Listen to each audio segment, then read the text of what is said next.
Oh, let me just test.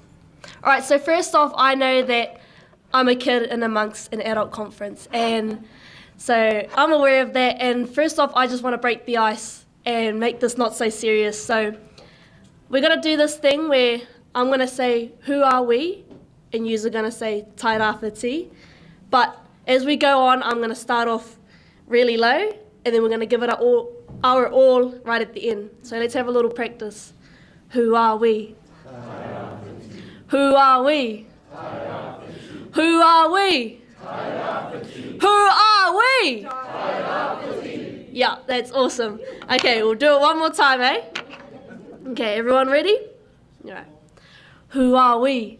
Tairāwhiti. Who are we? Tairāwhiti. Who are we? Tairāwhiti. Who are we? Tairāwhiti. All right, let's get into it. So, first off, Holly already introduced me. My name's Te Waiotu, ko Ngāti Porou Toku Iwi, and this is my journey about how I survived these crazy weather events as a rangatahi that loves the moana. Now, here's my first slide my dad did for me. Can surf survive? So this is my main story. And I'm sure we all know these two words when I say them, Cyclone Gabrielle, and how much devastation lies beneath those words. Just saying them takes me back to the night that Cyclone Gabrielle hit. We used to live in Tokomaru Bay. Oh, sorry. When Cyclone Gabrielle hit. We used to live in Tokomaru Bay, and this was the place where it was beautiful on a sunny day because we lived in front of this beautiful beach. And awesome in summertime, but it was a horrific place to be when the rain hit. And we knew that even after a heavy weather event, we would get stuck here and isolated here. And so when we heard that Cyclone Gabrielle was on the rise, we made sure that we weren't going to be here. And so we decided to go inland to my grandparents' house in Uawa. They were far away from the ocean and they lived on a farm, and they lived up on a hill that overlooked these beautiful valleys and fields upon fields. And we knew that our only hazard would be the river that ran nearby. So that was our only hazard, and we decided to stay here when Cyclone Gabrielle hit. And so I remember the night so clearly. I remembered the way that me and my cousins played on the Wi-Fi and enjoyed the power in the Wi-Fi while it was on, and we felt safe with the lights on. And we weren't going to feel like this forever, because when the power went off, that's when I started listening to the storm that was brewing and was roaring outside. I started to listen how heavy the rain had gotten. I started to see the thick grey cloud that was approaching us. And I remember sitting in the sitting room overlooking the valley, and it's now becoming dark, and I just remember seeing the valleys out front just full up with water. And now they started beginning looking like a lake. And what my papa was going to tell me next was the craziest thing that I ever heard, because he said that those paddocks that are getting full now, Cyclone Bola didn't even reach that. And he was telling me right here that Cyclone Gabrielle was only just beginning, and it was already worse than Cyclone Bola. And that's when I knew this was getting serious. Cyclone Bola to me was this huge catastrophic event that happened for all the adults in my life. I'd passed bridges that were washed away, and my mother would tell me this was the bridge that Cyclone Bola washed away. And this is where we were forced to fend for ourselves because we couldn't get into town anymore. I could still see the scars on the earth that were left from the cyclone. Cyclone Bola to me was this massive event that happened and shattered the way people lived. And my papa was telling me right here, right now, that Cyclone Gabrielle is just beginning, and it's already worse than Cyclone Bola. What was I to expect of the morning that was to come? Let me tell you. It was like an atomic bomb had hit us. When I woke up, those once beautiful valleys and fields were now suffocating with logs and mud for as far as the eye can see. And the lakes, and it was like these huge puddles of water, and all the horses and sheep just had to huddle into one place because they were trying to stay away from this hip-deep mud. And so it felt like living up on this hill, we were on an island in the middle of all of this muck. And I knew this was serious, and surely the adults knew that this was serious as well. And as kids, we put our trust into the adults, and we trust that they're going to keep us safe. And so for me, I just thought, well, they should have it under control. And it felt like we had it under control because my nan decided to cook us up this mean kai, and that was her way of showing her love.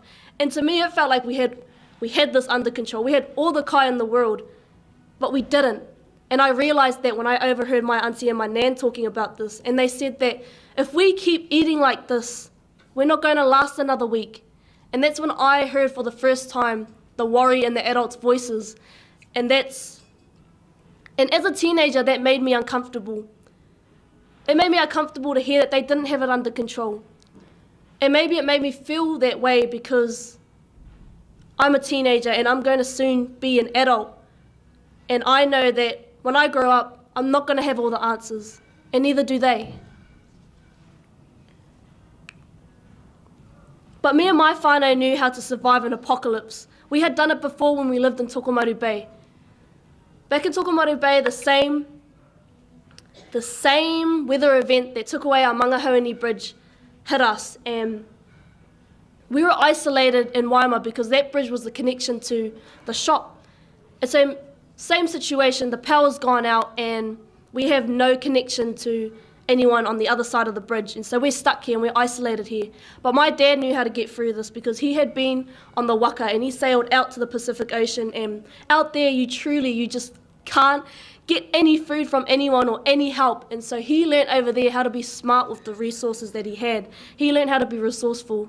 And one of the things that he taught us was how to ration our kai. How much kai we had and how much would last us.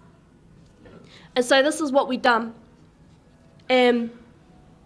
Actually, you'll see in the top left, me and my brother rationing food out to families during COVID. And so we actually knew how to survive an apocalypse. So we knew how to survive this situation.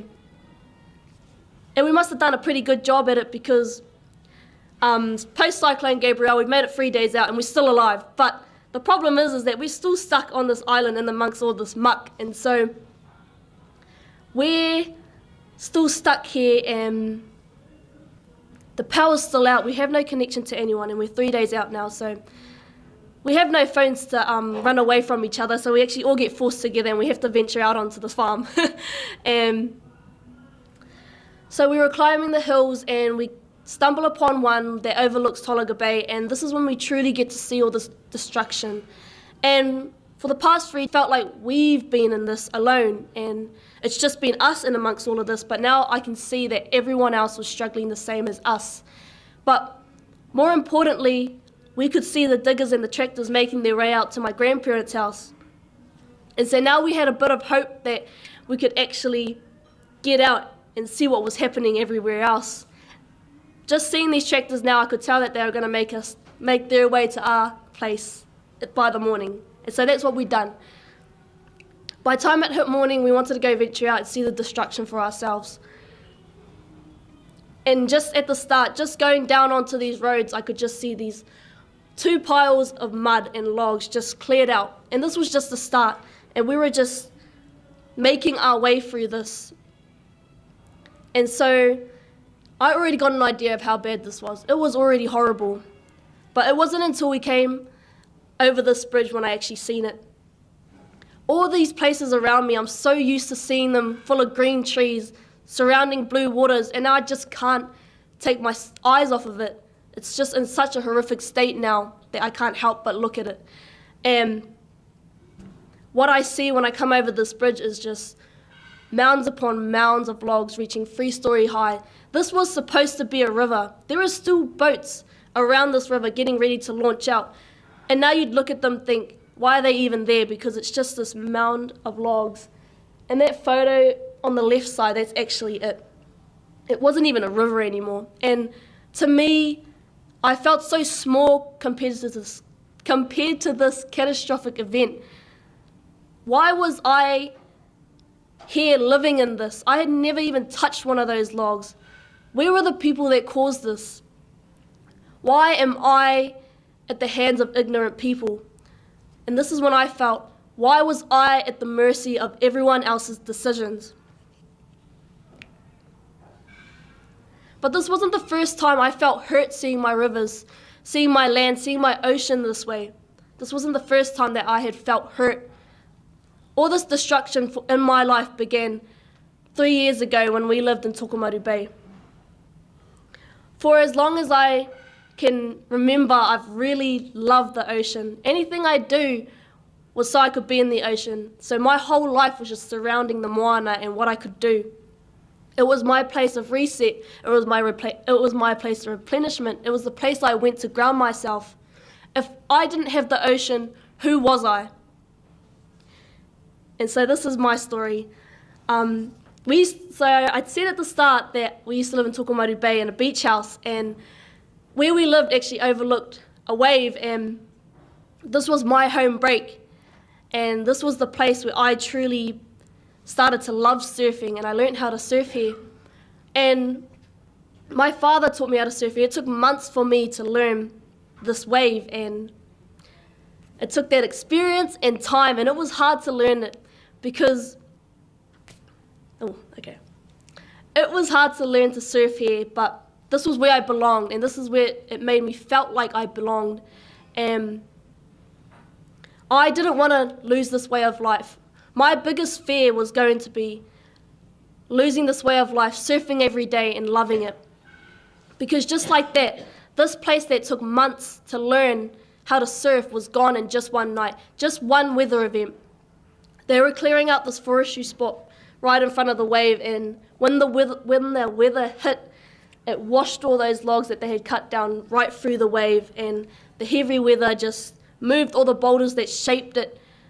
And now in just one night, looking upon it now, it was something I couldn't even recognize anymore. Something I worked so hard to learn, it was just gone just like that. This was the first time that something I loved got taken away from me.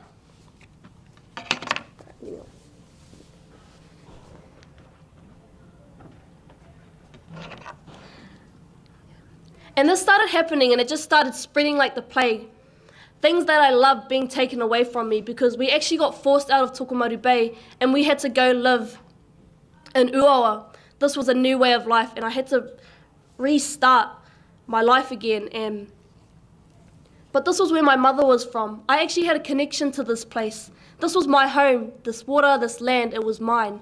And here I loved surfing because it was just this paradise where no one else was. This is where I just went out to surf by myself, and it was just these beaches and beautiful blue waters, and I really learnt to love this place. And just like that, once again, one cyclone, one night, and by the next morning it had changed. When I woke up, the river was raging, and it was raging with mud and silt and logs. There was just so much logs on the beach. When I went to go check the surf, it was like every grain of sand was covered in logs, so much so that there was just islands out to sea of it. This was my home, and I could see it suffocating and struggling. As surfers, we use the tides to tell when the wave is going to change, and now we use the tides to tell when the logs were going to come out. It was just like we were having to survive this and compete with these logs in the lineup. This was another time when something got taken away from me. The plague had reached Uawa now, and I began to feel suffocated, like I couldn't go out, and my ocean was getting taken away from me. And so last on the line is Gisborne. This is my place where I compete. This is my place where I train. This is the place that made me a better surfer and really got me to surf more. And now, just in one night, it was going to change again. And I'm sure we all know how much that river gets clogged up with sewage and mud and logs. And once again it happened, and it was poisoning the beaches. And now I felt so suffocated and helpless and hopeless to the situation, because I couldn't even get out to surf anymore. My ocean was gone. And every time that I got to go out surfing was like beginning to feel like it was my last time. So every surf I'd go out and I'd surf it like it's the last time, because that's how it's been. I'd surf the night before, and then in just one night it changed the next day into something I couldn't even recognize anymore. And so that's how it started to be. I never took surfing for granted ever again. Oh, this was all the devastation that happened in Uawa.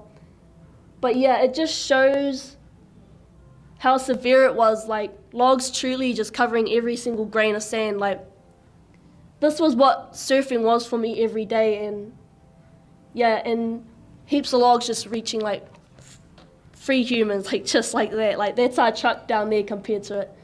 And those were my favorite places to go surf, and now they were just suffocating under these logs, and here I was just trying to reach my way back and find that way of life again. I was sick of feeling so helpless and hopeless to this whole situation, so I decided to do something about it. And one of the biggest things was I wanted to use my story as a way to reach out to people that want to help.